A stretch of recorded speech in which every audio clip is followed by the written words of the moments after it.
العوامل التقليديه الملعب والجمهور. الصيف ياخذ هذه المباراه ببوزدر، طارق، شعبي ادريس، شيخي عبد المؤمن، ديارا موري، فقسطيف اللي كان مدرب سابق لفريق اتحاد خنشله. تشكيله اتحاد خنشله لتحقيق وامال انصاره في هذا من ارتكاب الخطا داخل منطقه العمليات. عود كره اتحاد خنشله، توغل داخل منطقه العمليات. اتحاد خنشله هذه المحاوله توزيع من قدور تجاوزت الامور حدودها. تنفيذ هذه الكره دائريه وتعلق مجددا للحق، بينما نشوف التسديده الاخيره من بكير مباشره داخل الاطار. طارق بوزدر كان حاضر بكل امكانياته في صد هذه المتابعه من طرف اولادابو اوغوستين، بينما تسديده من بعيد لكنها بكير وضع الكره كما يجب، سدد بقوه لكنها جانبيه على يمين طارق بوزدر. هنا الخر، بينما هذه ربما اخطر وافضل لقطه في المباراه. كره ثابته مسدده بطريقه جيده، والتعامل ايضا كان في المستوى من جانب الحارس طارق. يتواصل اللعب من هنا، كره على الجهه اليمنى، على الجهه اليمنى جانبيه. فريق شوف الوضعيه مناسبه جدا، مناسبه لاضافه او لتسجيل الهدف الاول.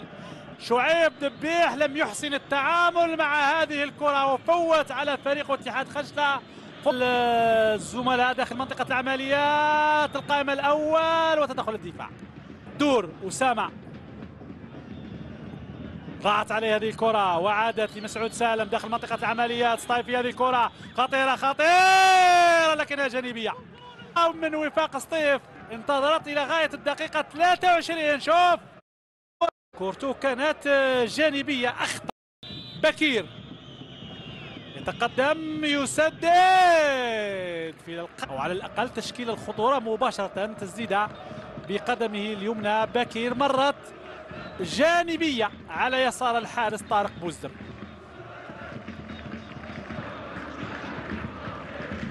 مولاي يرتكب عليه الخطا،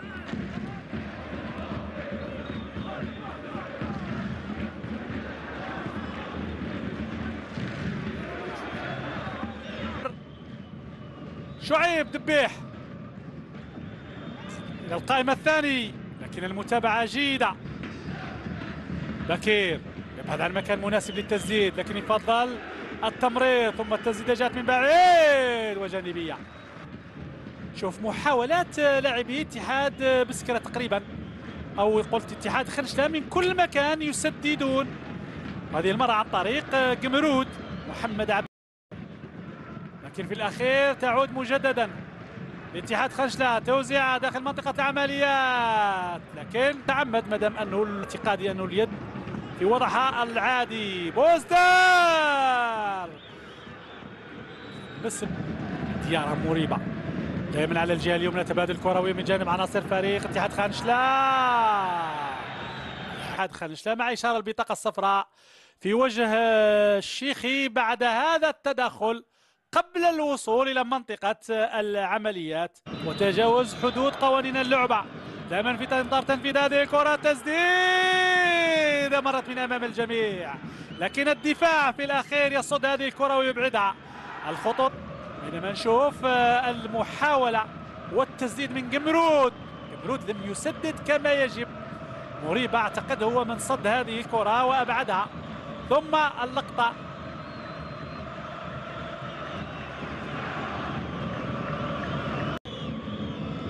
طويلة داخل منطقة العمليات، وليتي موسى على يمينه قمرود، توزيعة داخل منطقة العمليات. القائمة الثاني، شوف توزيعة دقيقة جدا إلى القائمة الثاني، وموين موجود بمشرى على ما أعتقد محمد. كرة صعبة بالنسبة لاتحاد خنشلة على الجهة اليمنى، دبيح توزيع وضعت، والهدف الأول، والهدف الأول لفريق اتحاد خنشلة. طاهرة موجودة داخل منطقة عمليات. شوف دبيح توزيعة رأسية أولى، ثم المرة الثانية يتمكن عبود من افتتاح باب التسجيل لفريق اتحاد خنجلة. شوف رأسية أولى، الحارس يصد الكرة وهو على الأرض يتمكن من افتتاح باب التسجيل. هدف أول ووحيد اتحاد خنجلة في هذه المرحلة الأولى بعد تنفيذ كرة بطريقة فنية راقية جدا. عبود يستثمر في هذه الكرة ويفتتح باب التسجيل.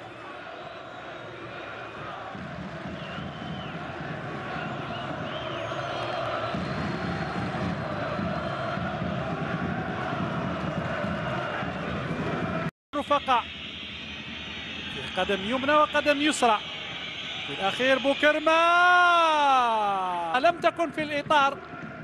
شوف خدع الجميع، كرة مباشرة لكنها مرت جانبية أو فوق العارضة. شوف هذه المحاولة ربما اصطدمت بالعارضة على ما أعتقد. إذا كرة ثابتة ضعيفة تنفذ، تعود الكرة مجددا. يزيد القائمة الثانية، هدف تعادل. القائمة الثانية وهدف التعادل عن طريق ربيعي. الكرة الثانية منفذة بطريقة جيدة. شوف ارتقاء فوق الجميع، وعماد الدين أبو بكر يسجل ويوقع هدف التعادل لفريق وفاق سطيف، وبالتالي يعطي إشارة جديدة متجددة لانطلاق المباراة. قلت بعد هدف التعادل بهذه الكيفية وهذه الطريقة وهذا الارتقاء. ديارا مريبة، توزيعة بكير، مرت من أمام الجميع ثم إبعاد الكرة من قتال أسامة. التسديدة من بعيد لكنها فوق الإطار، والتنفيذ للركنية كان بهذه الطريقة وهذه الكيفية مع إبعاد الكرة من قتال أسامة. ثم الرد والتسديدة بهذه الجهة اليسرى، فقط على حامل الكرة ثم العودة إلى الوراء. القائد سامة 30 سنة، واحد من الذين تلقوا بطاقة صفراء في المرحلة الأولى. تسديدة من بعيد على الجهة اليسرى، ذكي هذه الكرة. تمريرة توزيعة، شوف التوزيعة، لكن بومشرة تعامل معها بطريقة صعب جدا أن تكون هذه طريقة للتسجيل هدف.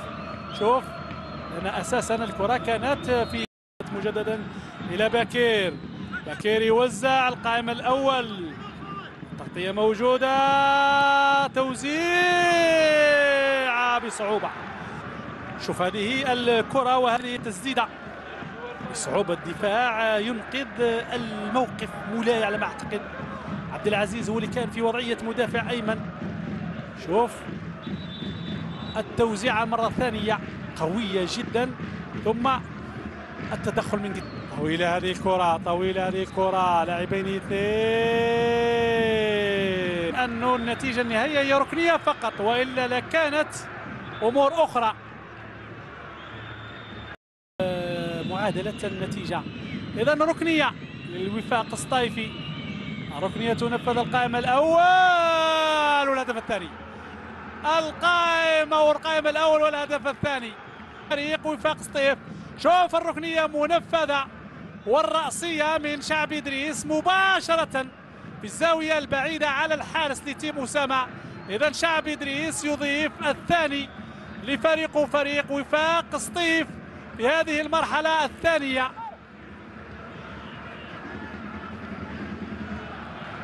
شوف اللقطة من زاوية أخرى في الزاوية البعيدة، صعب جدا على الحارس الهادئة. بكير ينفذ هذه الكرة لكنها خارج الإطار، ما يجعل الأمور تبقى على حالها. شوف تسديدة بكير كانت بعيدة عن الإطار وبالتالي تبقى.